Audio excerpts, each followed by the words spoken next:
Bonjour tout le monde, je suis super contente de vous retrouver aujourd'hui dans une enfin nouvelle vidéo travail à pied commenté. Bon, c'était pas la séance du siècle, mais bon, ça fait un moment, donc comme ça vous permettra de voir nos progrès et un petit peu ce qu'on travaille en ce moment. Donc tout d'abord, et comme d'habitude, on fait du stick to me pour connecter le poney. Il était très dynamique, mais très collant. Il avait pas mal de mouches aussi, donc j'ai eu un petit peu plus de mal que des fois, surtout pour à distance, parce que j'ai tendance en ce moment maintenant à essayer du coup de l'écarter, donc comme vous pouvez voir, je me mets loin. Et il était pas top sur ses reculés, donc j'ai retravaillé un tout petit peu ça pendant la détente. Je me contentais d'un ou deux pas de reculés, je faisais une pause, je récompensais. Et ensuite je lui redemandais, parce qu'en fait il avait tendance à se tourner, alors je sais pas trop pourquoi, je sais pas exactement comment corriger ça, donc j'essayais à chaque fois de le remettre dans la bonne position et tout. Voilà, je me contentais d'un ou deux petits pas, mais comme vous pouvez voir, bon, il y avait Dayla aussi qui n'aidait pas beaucoup, même si bon c'est pas grave, on lui en veut pas, mais regardez là, elle est par-dessus Ubac, très pratique ce petit cheval.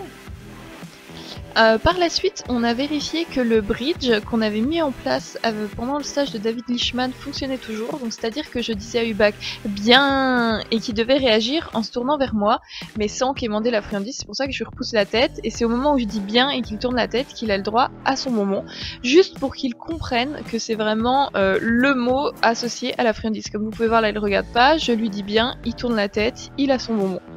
Donc voilà, comme ça au moins j'étais sûre que ça allait bien et que j'allais pouvoir travailler les exercices qu'on a vus en stage avec David.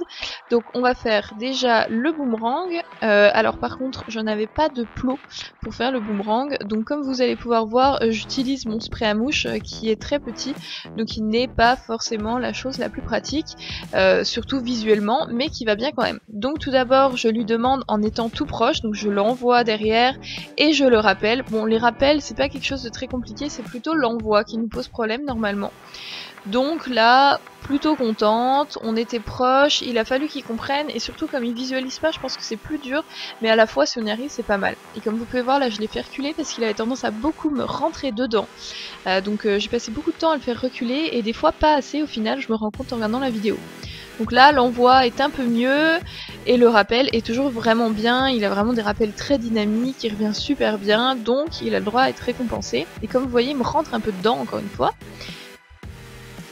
Ensuite, je l'envoie en liberté. Bon, je lui ai laissé la longe autour du cou, mais je l'envoie en liberté et je le rappelle. Encore une fois, aucun problème. Là, j'étais vraiment super contente de lui. Bon, je m'étais approchée assez près parce que j'ai toujours peur de le perdre. Comme vous savez ou pas, on a tendance à se perdre assez facilement avec Ubac dès qu'il est question de mettre de la distance entre nous. Alors qu'il est peu de colle pourtant, mais dès que je l'éloigne, il s'en va. Donc là, j'ai essayé en me mettant vraiment plus loin, à l'envoyer et ensuite à le rappeler. Et encore une fois, aucun problème. Et rappel toujours dynamique, donc j'étais vraiment super contente. Ça c'est vraiment un exercice qu'on a plutôt bien acquis et qui je pense va vraiment nous aider par la suite, parce que comme vous pouvez voir, j'arrive vraiment à l'envoyer et à le récupérer très facilement, et ça c'est vraiment un super bon point pour moi. Ensuite, on est parti sur le jeu des deux yeux, donc c'est un jeu que je n'ai pas eu l'occasion de pratiquer avec David, mais que j'ai vu pratiquer et dont j'ai vu la théorie. Donc pour le moment, je me suis contentée d'une petite étape. Donc en fait, le but est que le cheval ait toujours les deux yeux tournés vers nous. Donc c'est pour ça que là, il me fait pas des vrais beaux cercles, mais je lui en ai pas demandé plus parce que c'était déjà très bien ce qu'il demandait. Je pense que j'en ai même demandé un peu trop. J'aurais dû me contenter à chaque fois de quelques pas et de le rappeler. Mais du coup, c'était vraiment super cool parce qu'il a vraiment compris le principe de garder la tête vers moi. Même si malheureusement pour lui j'agitais énormément mon stick, je ne me comprends pas en regardant la vidéo pourquoi est-ce que j'agite en continu mon stick. Il faudrait au contraire que j'essaye de ne pas avoir à l'agiter et que de lui-même il tourne la tête vers moi. Mais je suis quand même super contente, pour un premier essai sur cet exercice c'est vraiment cool. Comme vous voyez, je le repousse encore parce qu'il est encore trop près de moi. Et ensuite, nous sommes partis en liberté. Donc j'ai un petit peu hésité à faire de la liberté sur un cercle. Et puis je me suis dit qu'il avait été assez connecté sur le jeu des deux yeux. Je vous ai pas tout mis les images parce que c'est un petit peu long, c'est toujours la même chose. Et là, en lançant mon licol, Ubac est parti. Du coup, j'en ai profité bien, pour le récupérer en utilisant un rappel comme si je lui avais demandé un boomerang. Ce qu'il m'a super bien fait. Donc en fait, on profite des petites bêtises entre guillemets que le cheval fait pour les tourner à notre avantage. Donc là, en liberté, pour pas qu'on parte tout de suite sur le jeu des deux yeux, je me suis dit qu'on allait tenter le boomerang. Donc je l'ai envoyé derrière le petit pulvérisateur il est revenu super bien, donc il a vraiment compris cet exercice, en tout cas je pense. Et je le fais encore reculer, et en essayant de le faire reculer, il s'enfuit, et du coup encore une fois, je me dis, je vais utiliser ce que David appelle le scan and capture, c'est-à-dire que je vais essayer d'utiliser ce que me propose le cheval à ce moment-là, de pas forcément punir, mais d'utiliser ses réactions. Donc j'ai utilisé sa réaction pour le mettre sur un cercle, et comme vous pouvez voir, le jeu des deux yeux, il me le fait aussi très bien en liberté. Bon, évidemment, c'est pas du tout un cercle, hein, mais par contre, tête tournée vers moi, il l'avait super bien. Sauf que quand j'ai voulu lui demander, comme vous pouvez voir, de s'écarter, donc d'être plus loin de moi, de pas rester collé à moi, et j'ai tendance à le perdre assez facilement. Donc comme vous voyez, je l'envoie, je le rappelle, mais on a quand même des cercles qui commencent peu à peu à prendre forme. C'est vraiment pas magnifique, hein, mais à savoir que je l'envoie normalement sur un cercle, il se barre. On a déjà quand même du gros mieux. Donc voilà, normalement c'est ça les envois sur le cercle. Et à cette main, je sais pas pourquoi, ça n'a pas fonctionné, j'ai jamais réussi à le faire partir. Donc comme vous allez voir, je vais refaire un essai juste derrière, donc pour le faire partir à main droite, et impossible. Alors je ne sais pas pourquoi, j'ai pas vraiment insisté parce que je me suis dit que j'avais déjà été très gourmande, j'en ai déjà beaucoup demandé, j'aurais pas forcément dû faire la liberté sachant que c'était la première fois qu'on travaillait cet exercice. Donc je redemande une fois à l'autre main, je commence à le perdre un peu, mais j'arrive quand même à le récupérer un petit peu mieux comme vous pouvez voir. Bon là il y a Dayla qui vient faire un petit coucou, mais je voulais quand même vous laisser ce passage de vidéo parce que c'est assez intéressant. J'ai fini par rappeler Hubac qui était très dynamique et qui m'a un petit peu plus invité à jouer.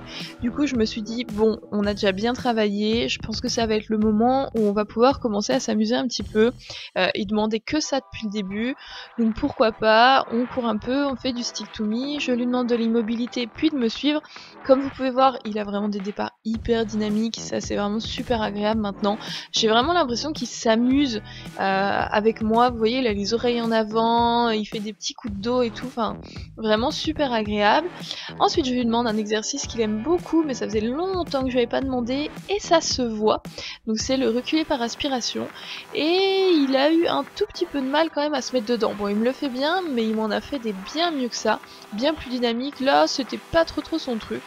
Bon c'est pas grave, hein. Je me suis dit que ça allait lui faire plaisir parce que d'habitude il aime ça mais pas forcément. Ensuite je lui demande de se remettre à mon épaule en venant en reculant.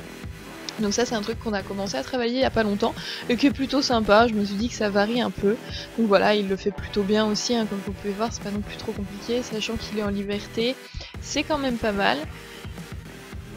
Et ensuite, je lui redemande de partir un petit coup avec moi. Et comme vous pouvez voir, maintenant il arrive à me suivre super bien au galop. Pourtant, je cours très mal et pas vite. Donc je suis vraiment super contente qu'il arrive à se caler comme ça. Donc on va finir en demandant des petits cabrés. Alors j'essaye de faire maintenant en partant par le bas et c'est pas trop mal. Bon, il cabre pas haut, mais je me contente de ça. Il aime pas trop cabrer à pied maintenant, donc j'insiste pas. Et un petit peu de pas espagnol. Alors je comprends pas maintenant, il se bloque dans son pas espagnol. Alors est-ce que c'est parce que des fois je lui demande des campos, j'en sais rien, mais comme vous pouvez voir il bloque un peu ses postérieurs, donc il va falloir qu'on retravaille ça. Bon là c'était juste pour finir la séance en liberté, tranquille, donc voilà. En tout cas, c'était une séance super cool, assez courte, le poney était vraiment bien, on a beaucoup de choses à travailler et ça fait vraiment du bien d'avoir des images, comme ça on voit un petit peu les bêtises qu'on fait ou non. En tout cas, j'espère que cette petite vidéo vous aura plu. N'hésitez pas à me donner votre avis en commentaire. Bon, évidemment, je sais que tout n'est pas parfait, bien au contraire. On va travailler pour améliorer ça. Et sur ce, moi je vous dis à la semaine prochaine dans une nouvelle vidéo. Bye bye!